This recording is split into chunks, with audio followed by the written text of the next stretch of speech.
This is One on One.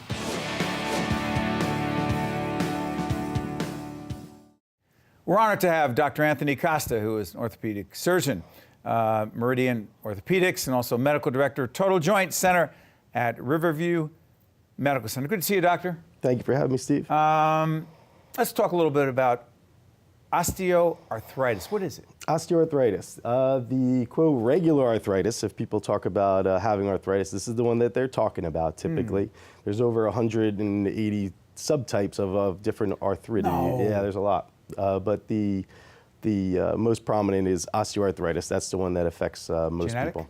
There is a genetic predisposition. We haven't figured that out as well yet, but we know that it's a multifactorial problem. But yes, you can blame mom and dad a little bit because there is a genetic. I could blame my parents for that too? Please do. Good, I got a long list here. No, I'm like kidding. Let's do this because there's rheumatoid arthritis. Rheumatoid arthritis. What's the difference? Rheumatoid arthritis is a systemic problem, meaning that it's there's an autoimmune factor to it where your body is attacking its own joint, whereas the osteoarthritis there is a wear and tear portion where your weight and your activity affect the osteoarthritis significantly. Not where you would have your body attacking itself, but rather the external forces, environmental forces weigh in hard. Let's talk about some of the options because there are apparently all the information is that there are more options today than ever before if you have osteoarthritis. Let's talk about them. What are some of the options? Well, the beginning, I'm an orthopedic surgeon, and yes, ultimately you will get to the point where you may need to have the joint replaced. But you do try to avoid that. Yes. Yeah. How? Multiple ways. Once we figure out through the x-rays and your physical examination and your history, where do you lie on the spectrum? Do you have mild arthritis? Do you have moderate arthritis? Or are you way over here in the severe arthritic range? If you're in the mild or moderate, there are many non-operative treatments. Diet and exercise always, losing weight. What does that have to do with it? Because if you're doing, studies show that low impact aerobic activity is actually better for patients with arthritis. Now you would think that, well, it's wear and tear, but how would exercising it be good for it? And it turns out that my most happy patients are the patients that get up and exercise on a near daily basis. So let's clarify this. We use terms low impact, I don't want to assume. I do stair stepper, elliptical. My wife is constantly on the treadmill, and I avoid the treadmill. She is younger.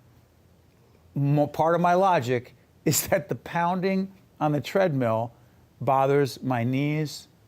Am I wrong? No, you're not. In the exercise that you named, that elliptical machine and is going to be less impact than walking on a treadmill. But the treadmill, what you were saying is exactly right. Try it. See how it makes you feel. The higher impact exercises are more like jogging. Especially out in the street. Right. Basketball, those type of jumping type of things. Okay, let's talk hip replacement, knee replacement, improvements. What are they? And by the way, let's give guys, can we get a shot of this? Steve, you have the shot? Steve Barcy?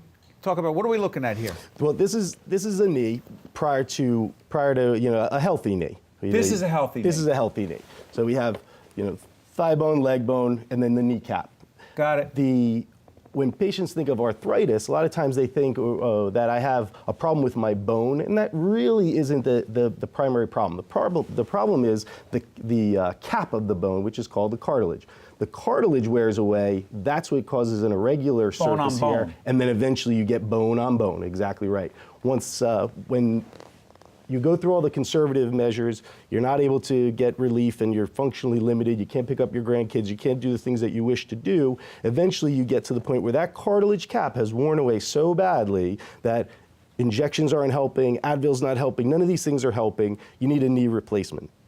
People think that it's replacing the entire knee when really I just need to replace that cartilage surface. Is that when you're moving here? Yes. Let's move over here, guys. Take a shot. So instead, knee replacement meaning cut here, remove and replace. It's more of a resurfacing. So if I turn this to the side, you'll notice there's a thin coating. That's all that is removed during the knee replacement in order to get, let's see if we can pull that off here. Oh, so that's interesting. You're not replacing as much as you previously did. Correct.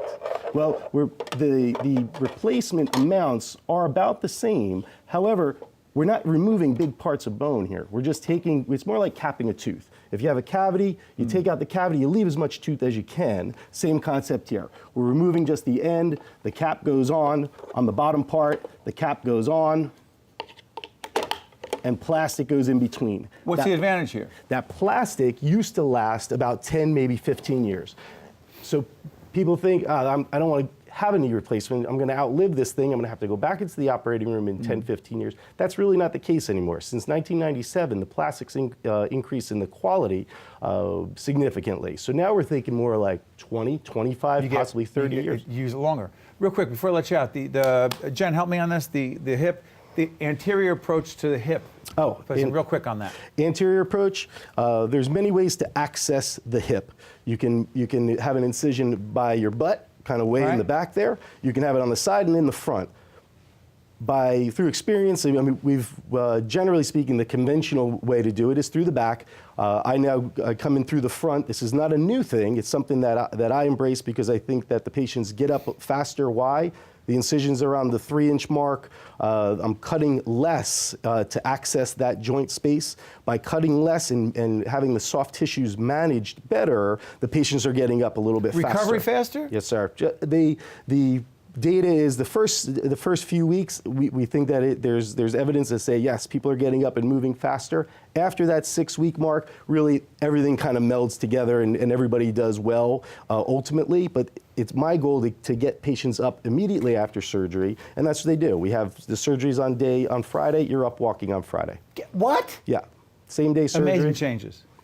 It's happening. Dr. Anthony Costa, involved in some really important work that is impacting a lot of people, orthopedic surgeon, Meridian Orthopedics, medical director, Total Joint Center at Riverview Medical Center. I want to thank you for talking to us. A whole lot of people out there dealing with hip and knee and other orthopedic issues. We appreciate it. Good stuff. My pleasure, Steve. Thank you.